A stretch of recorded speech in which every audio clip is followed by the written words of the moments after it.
Programme आगे बढ़ता हुआ दिख रहा है। इस बीच एक और बड़ी खबर, इजराइल ने ईरान को बहुत बड़ी धमकी दी है, परमाणु कार्यक्रम नहीं रोका तो हमला तय है, गाजा से 100 गुना बड़ा हमला करेंगे, ये इजराइल की ओर से बात कही गई है। इजराइल जो कह रहा है, मैं फिर से आपको बताता हूं, इजराइल कह रहा है कि अगर परमाणु कार्यक्रम नहीं रोका, जिसकी जानकारी हमने आपको दी कि वो परमाणु कार्यक्रम आगे बढ़ाना शुरू कर चुका है ईरान, तो अगर ये नहीं रोकता ईरान तो गाजा से 100 गुना ज्यादा बड़ा हमला करेंगे। क्या प्लानिंग हो सकती है श्याम सर?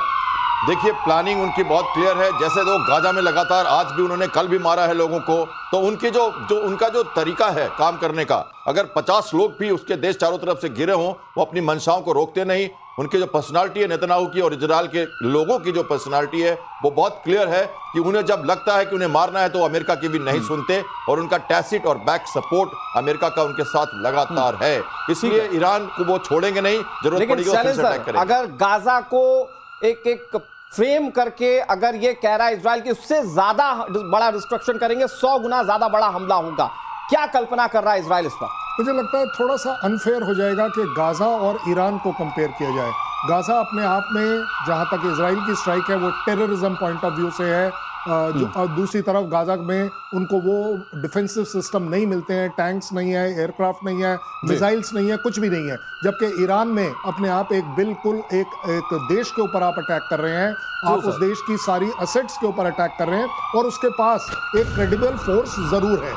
बिल्कुल सर, और यही डिफरेंसेस है जब गाजा और ईरान की तुलना की जाती है, तो इसीलिए डिफेंस एक्सपर्ट कहते हैं देयर इज नो कंपैरिजन। इस बीच एक बड़ी खबर अपने दर्शकों को बता देते हैं, भारत के खिलाफ पाकिस्तान की बहुत बड़ी साजिश सामने आ रही है। ऑपरेशन सिंदूर में तबाह हुए आतंकी लॉन्चिंग पैड्स और ट्रेनिंग सेंटर फिर से तैयार हो रहे हैं। पीओके के जंगली इलाकों में नए हाईटेक लॉन्चिंग पैड को बनाने की कवायद शुरू हो गई है। पाकिस्तानी सरकार, आईएसआई और सेना की तरफ से पूरा सपोर्ट मिल रहा है। खुफिया इनपुट के मुताबिक इस बार इन आतंकी कैंप्स की सुरक्षा और निगरानी की जिम्मेदारी पाक army trend special security guards को दी जाएगी, जो कि तमाम तकनीकी उपकरणों की मदद से कैंप के आसपास के जंगल के इलाकों की पूरी निगरानी रखेंगे। ये खबर भारतीयों को कैसे देखना चाहिए शैलेंद्र सर? पाकिस्तान एक बार फिर से आतंकी लॉन्च पैड्स को तैयार कर रहा है। पाकिस्तान आर्मी का ब्रेड एंड बटर जो है वो टेररिज्म है, चाहे वो इंडिया सेंट्रिक हो, चाहे दुनिया में कहीं भी हो। अपने आप में अगर किसी भी तरह से टेररिज्म पॉइंट ऑफ व्यू से अगर पाकिस्तान वीक पाया गया, तो दुनिया के जो टेररिस्ट ऑर्गेनाइजेशन है उस पर विश्वास कैसे करेंगे? एक बात। दूसरी बात, उससे भी ज्यादा बढ़कर, आप हाईटेक कर लीजिए। आप क्या सोच रहे हैं मैं अगली बार आपको पुराने ओल्ड टेक्नोलॉजी से अटैक करूंगा? मैं भी आपको सुपर हाई टेक्नोलॉजी से अटैक करूंगा। आज आप देख रहे हैं कि मैं आपको स्टैंड ऑफ अटैक करता हूं, बियॉन्ड विजुअल रेंज अटैक करता हूं। अगली बार आपको नहीं पता कि मैं कहां से अटैक करने वाला हूं, क्योंकि अटैक करने का समय, तरीका अब हमारा होगा, आपका नहीं होगा। ठीक है सर, बहुत इंपॉर्टेंट बात आप कह रहे हैं। और मैं अपने दर्शकों को बताऊं कि बिलावल भुट्टो को तो ऑपरेशन सिंदूर पार्ट 2 के सपने अभी से दिखने लगे हैं। मैं श्याम सर आपके पास आऊं, एक और बड़ी खबर अपने दर्शकों को बता देते हैं। पाकिस्तान में एक और आतंकी के मारे जाने की खबर है। लश्कर-ए-तैयबा का फाउंडर मेंबर शौकत, बताया जा रहा है कि किसी गुमनाम व्यक्ति इसको मारकर चला गया है। आतंकियों को ट्रेनिंग देता था शौकत, और इस शौकत को पूरी तरह से मिट्टी में मिला दिया गया। हमारे साथ मेजर गौरव आर्या भी जुड़े हुए हैं। और मेजर, बहुत जल्दी से मैं आपसे ये जानने की कोशिश करता हूं कि लश्कर का ये एक और आतंकी जो ढेर हुआ है, कहा जा रहा है कि किसी अज्ञात ने इसे टपका दिया है, इसके पीछे कोई खेल समझ रहे हैं क्या मेजर साहब आप? देखिए, पाकिस्तान में तो खौफ है ही, और पाकिस्तानी मीडिया अब खुल के कह रहा है कि भारत मरवा रहा है। हमारा यह कहना है कि भाई हमारा इससे कोई लेना देना नहीं है, कोई इनकी हरकतें ऐसी हैं। देखिए, लश्कर-ए-तैयबा जो भी होगा वो कोई संत साधु तो होगा नहीं, बिल्कुल तो होगा टेररिस्ट। और जब वो टेररिस्ट होगा और उसकी हरकतें टेररिज्म वाली होंगी, तो फिर उसके दुश्मन भी वैसे होंगे जो उसके पीछे पड़ेंगे। और हो सकता है कि आपसी रंजिश का मामला है।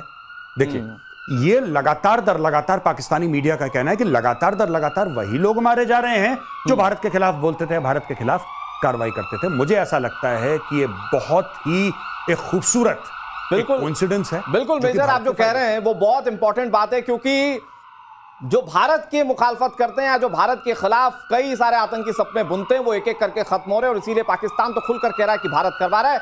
इस बीच खबर यह कि ऑपरेशन 2.0 की प्रस्तावना मुनीर लिख रहा है।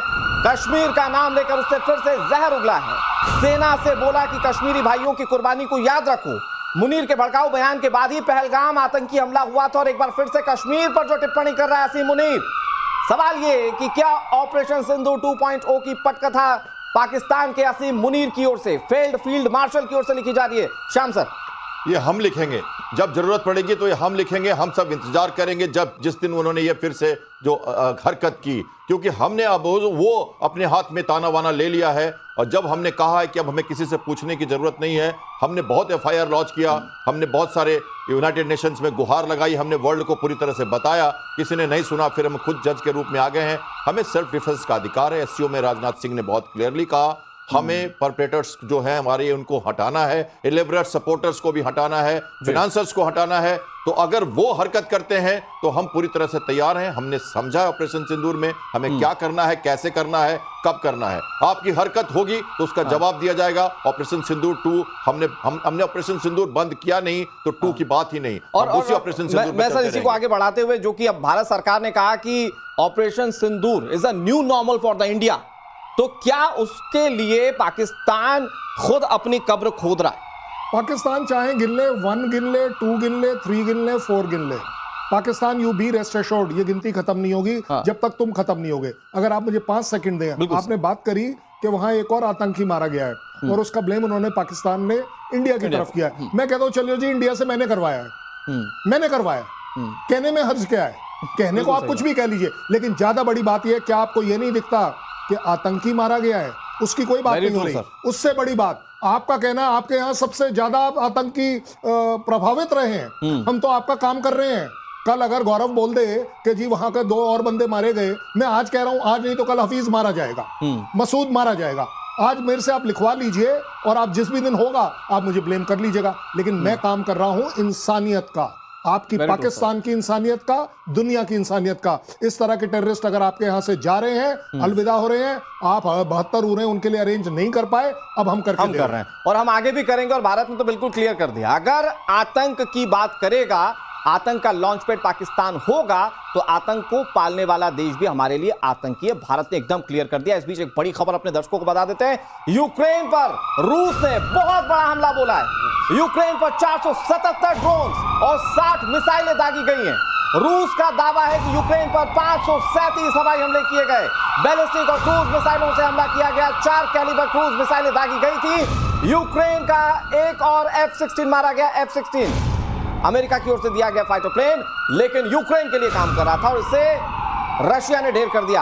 ये बड़े हवाई हमले, श्याम सर, ये बड़े हवाई हमले, क्या हम एक बार फिर से बहुत high intensity war between Ukraine and Russia देखने जा रहे हैं? नाटो की मीटिंग के बाद पुतिन काफी परेशान हैं और उनको लगता है कि एक और सबक सिखाना यूक्रेन को जरूरी है। अपने मिलिट्री माइट का फिर से उन्होंने उपयोग किया है और उन्होंने ड्रोन्स और मिसाइल्स, जो कैलिबर जैसी मिसाइल्स का यूज किया है। देखिए, रशिया तब तक रुकेगा नहीं जब तक उसकी जो जमीर की जो बात है, जो यहाँ का यूएसएसआर का वर्चस्व उस एरिया का रशिया के हाथ में रहना है। जमीनी लड़ाई तो लड़ रहे हैं वो, पर जमीन लेना नहीं चाहते उनसे। जो उन्होंने लिया है वो किसी कारणवश एक्स्ट्रा जो जमीन है क्रीमिया और उसके 4 जो रीजन्स हैं, वो रशियन स्पीकिंग रीजन्स को उन्होंने लिया।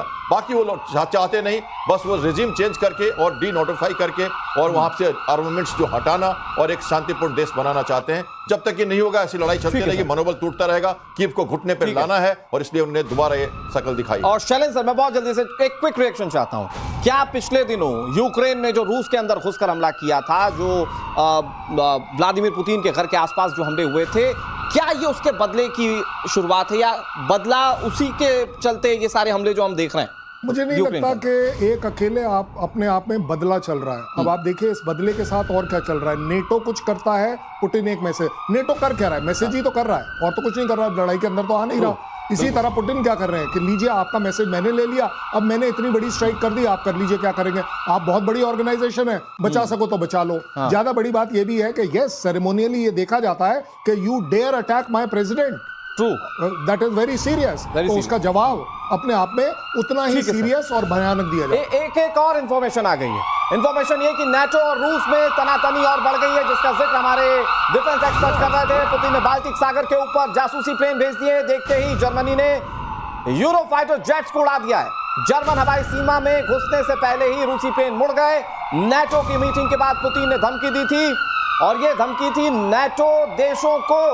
और ऐसे में जर्मनी के आसपास जैसे ही विमान उड़ते हुए दिखे, जर्मनी ने अपने विमानों को एक्टिव किया और उसके बाद रूसी विमानों को मुड़ना पड़ा।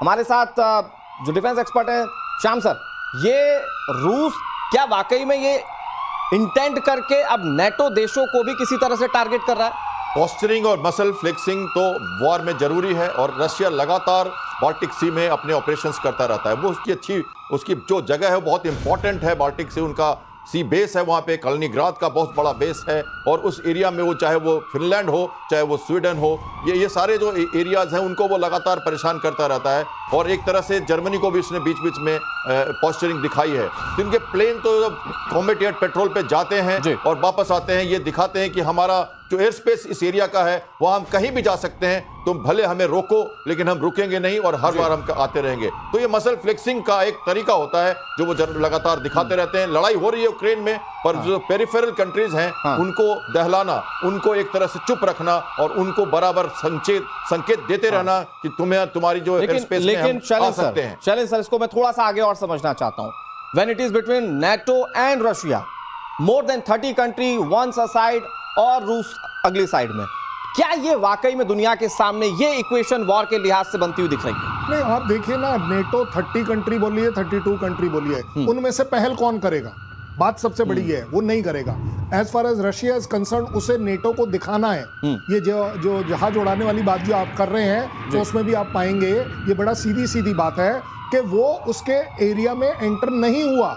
आपने मसल फ्लेक्सिंग करी, प्रोपोगंडा किया कि मैं आ सकता हूं और मैं यहां तक आ सकता हूं। उसी तरह जर्मनी ने क्या किया, मैं भी अपने जहाज उड़ा सकता हूं। क्या ये बताने की कोशिश है दूर रहिए, नहीं तो मैं ये कर सकता हूं? ये दोनों तरफ से होगा, और ये हमेशा डायरेक्ट वॉर, मेरा ये अपना आकलन है, नेटो कभी कोई एक कंट्री अपने आप डायरेक्ट अटैक नहीं करेगा। आप देखेंगे हर एक कोई बैंक अपॉन कर रहा है कि नेटो पूरा का पूरा मेरे पास अटैक के लिए आएगा, जो मुझे नहीं लगता कि कहीं पर भी आप देख पाएंगे कि रशिया के खिलाफ वो एक एग्रेसिव पोस्चरिंग करेगा। लेकिन जाकर अटैक करना जिस भी कंट्री से करना होगा वो बहुत बड़ी कीमत होगी। श्याम सर, एक 10 सेकंड में रिएक्शन आप भी दे दीजिए। तो मतलब ये कभी नहीं होने वाला कि नेटो वर्सेस रशिया, ये कभी नहीं होने वाला? ये कभी नहीं होगा, इसलिए कि नाटो कभी भी डायरेक्ट फ्रंट में नहीं आना चाहता, अमेरिका भी नहीं आना चाहता। अमेरिका ने तुमने हाथ भी खींच लिए एक तरह से, और नाटो चाहता है कि पीछे से जितना टैसिट सपोर्ट, जितना आर्मामेंट, जितना बैकअप, मनोबल, ये सब यूक्रेन को देते रहे। बेसिकली वर्चस्व की लड़ाई है। वो पोलैंड तक अगर सीमा पे नहीं रुके, वो नाटो ने अपनी लिमिट्स नहीं डाली पोलैंड की सीमा तक, और यूक्रेन को फ्री नहीं किया, और यूएसएसआर का जो पुराना वर्चस्व है वो वहां पे दाखिल नहीं हुआ, तब तक ये होता रहेगा। नाटो कभी सामने आएंगे नहीं, उन्हें इस बारे में उन्हें सोचना पड़ेगा कि और मुझे लगता है कि फिर अगर ऐसा है खुलकर नहीं आएंगे और सिर्फ बैक ऑफ द डोर आप सिर्फ कहेंगे नहीं जंग लड़िए हम आपके साथ है, तो फिर सारा नुकसान जो है वो सिर्फ यूक्रेन का है। पूरा का पूरा नेटो यूक्रेन के साथ है ना, दिख तो रहा है। यूएस यूक्रेन के साथ देश आज बर्बाद हो चुका है। लड़ कौन रहा है? कोई नहीं लड़ेगा तुम्हारे लिए। ये जो F-16 आपने अब दिया, 2 साल पहले दे देते, वो मांग रहा था। ये जो नेटो की मेंबरशिप जिसके पीछे वो पड़ा हुआ है, आपने आज तक नहीं दी और ना देने की, तो आप लड़ेगा कौन?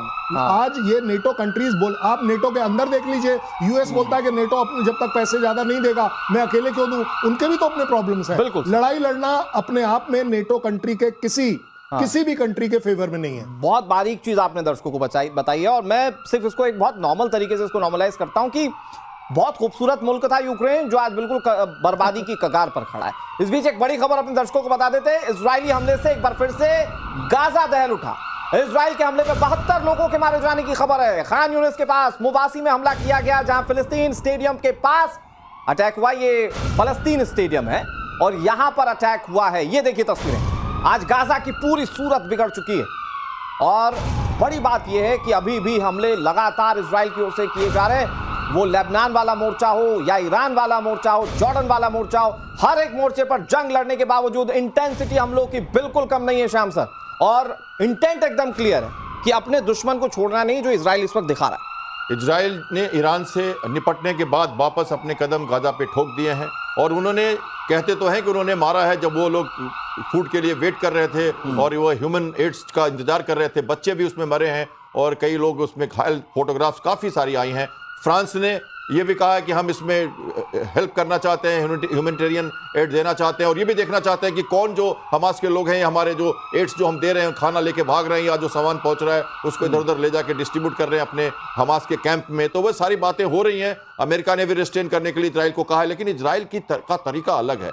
उससे जहां खतरा लगता है वो उसे तब तक डिसमिनेट नहीं कर देता, बिल्कुल खत्म नहीं कर देता, तब तक वो रुकता नहीं है। तो जैसे उसे फुर्सत मिली थी हिजबुल्लाह और हुती से और ये अपने हमास से, तो वो ईरान के पीछे गया, और जैसे ईरान से थोड़ी सी उसको मोहलत मिली है तो फिर से वापस अपने मिशन में जुट गया है। लेकिन एक स्टेप बैक जाते हुए शैलेंद्र सर, मैं आपसे समझता हूं कि जैसा कि श्याम सर ने कहा कि इजराइल के हमला करने का तरीका अलग है और वो जैसे ही मौका देखता है हमला करता है, और इस वक्त उसके लिए थ्रेट तो ईरान भी है। तो क्या प्लानिंग ईरान के लिहाज से भी इजराइल इस वक्त कर रहा है? नहीं, देखिए, इजराइल के, नॉट दैट कि मैं कोई पैलेस्टीनियंस का बहुत बड़ा फैन हूं या उनके अगेंस्ट हूं, अगर एक बिल्कुल निष्पक्ष करें, हमास गाजा में है कौन? पैलेस्टीनियंस हैं। वहां की टेररिस्ट ऑर्गेनाइजेशन कौन है? हमास है। आप बताइए, पैलेस्टीनियंस ने उनको इलेक्ट कर पैलेस्टीनियन अथॉरिटी बना दिया, पूरी की पूरी हमास को। ये जो 100, 200, 500 किलोमीटर की टनल है, आपको क्या लग रहा है रातों रात अपने आप बन गई? इसमें पैलेस्टीनियंस इन्वॉल्व नहीं है। अरे भाई, आज आप अपने अगर बच्चों की दुहाई दे रहे हो, आप, ये एक घेटो था पूरा का पूरा, और क्या डिस्ट्रॉय कर